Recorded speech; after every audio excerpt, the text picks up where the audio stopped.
பார்த்தா இங்க கண்மணி வந்து கிச்சனுக்கு வர்றாங்க. கண்மணி கிட்ட மோகனா சொல்றாங்க, என்ன கண்மணி நீ சந்தோஷமா தான் இருக்கியா அப்படின்னு கேக்குறாங்க. ஆமாமா நான் ரொம்ப சந்தோஷமா இருக்கேம்மா, இவர் என்ன ரொம்ப நல்லா பாத்துக்கிறாருமா, நான் ரொம்ப சந்தோஷமா இருக்கேம்மா அப்படின்னு கண்மணியும் சொல்லிக்கிட்டு இருக்காங்க. சரி கண்மணி ஒரு நிமிஷம் இரு, நான் பால் எடுத்துட்டு வரேன், நீ போய் உட்காரு அப்படின்னு சொல்லிட்டு மோகனா சொல்லிக்கிட்டு இருக்காங்க. அப்புறம் பார்த்தா மோகனா வந்து பால் எடுத்துக்கிட்டு இருக்கும் போது எங்கிட்ட ராஜவங்க கூப்பிடுறாரு. அந்த நேரம் பார்த்து ஈஸ்வரி வந்துருது. என்ன சித்தி இந்த பக்கம் அப்படின்னு கண்மணி கேட்கவும், அது ஒண்ணும் இல்ல கண்மணி, கொஞ்சம் சித்ரா பசிக்குதுன்னா ஏதாவது இருந்தா எடுத்துட்டு போகலான்னு வந்தேன் அப்படின்னு இந்த ஈஸ்வரி சமாளிச்சு கிச்சனுக்குள்ள போகுது.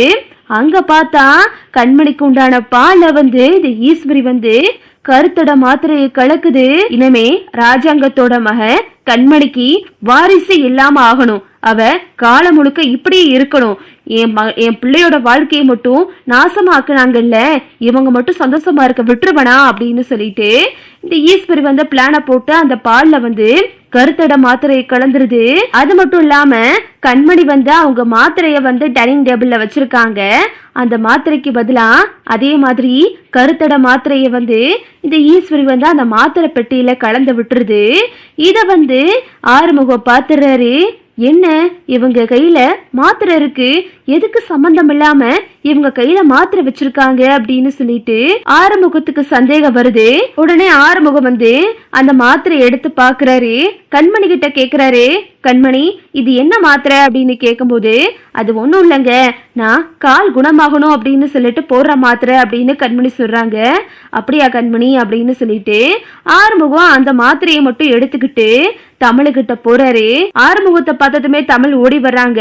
அண்ணே என்னனே கண்மணி எங்க அப்படின்னு கேட்கும்போது, எனக்கு ஒரு உதவி பண்றியாமா, ஒரு முக்கியமான விஷயமா, இந்த ஈஸ்வரியத்தை இன்னைக்கும் இல்லாம எனக்கு திடீர்னு வந்துட்டு ஒரு மாத்திரையை வந்து வீட்டுக்குள்ள வந்து வச்சுட்டு போறாங்கம்மா, அது என்ன மாத்திரைன்னு தெரியல அப்படின்னு சொல்லிட்டு ஆறுமுகம் வந்து நடந்த விஷயத்தெல்லாம் தமிழ் கிட்ட சொல்றாரு.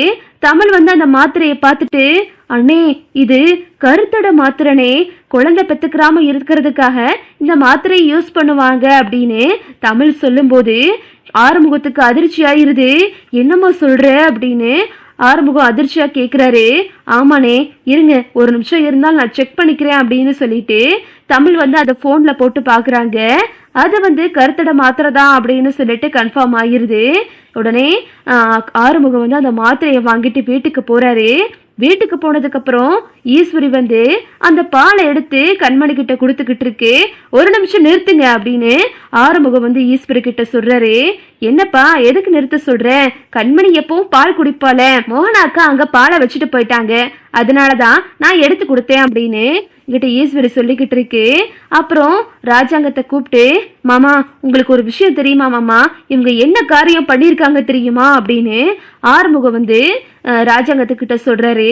என்ன மாப்பிள்ளை என்ன விஷயம் அப்படின்னு இங்கிட்டு ராஜாங்க கேட்க, மாமா இவங்க கண்மணி குளிக்கிற பால்ல கருத்தட மாத்திரையை கலந்துருக்காங்க, அது மட்டும் இல்லாம கண்மணி போடுற மாத்திரையிலையும் அந்த மாத்திரையை கலந்து வச்சுட்டாங்க. இத நான் பார்த்து தமிழ்ச்செல்வி கிட்ட கேட்டேன் மாமா, இப்போ தமிழ்ச்செல்வி தான் அதை பார்த்து சொன்னுச்சு இது கருத்தட மாத்திரை அப்படின்னு சொல்லிட்டு உடனடியா கையோட வந்து உங்ககிட்ட நிரூபிக்கலாம் அப்படின்னு சொல்லிட்டு தான் தமிழ்ச்செல்வியும் நான் கூட்டிட்டு வந்தேன் அப்படின்னு ஆறுமுகம் நடந்த விஷயத்தெல்லாம் சொல்லவும் இதை கேட்டுட்டு ஒட்டுமொத்த குடும்பமும் அதிர்ச்சி ஆகுது. ஐயோ மாமா நான் இதை பண்ணவே இல்லை மாமா, இவ ஏதோ பொய் சொல்றா மாமா அப்படின்னு ஈஸ்வர் வந்து நாடகம் போடுது.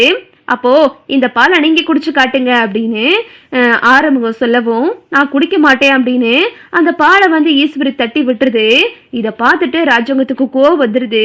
அப்போ இந்த வேலை நீ தானே செஞ்ச அப்படின்னு சொல்லிட்டு ராஜாங்கம் வந்து ஈஸ்வரியை அடிச்சிடுறாரு. இத பார்த்துட்டு ஒட்டுமொத்த குடும்பமும் அதிர்ச்சியில நிக்குது. இதுதான் அடுத்தடுத்து நடக்க போகுது.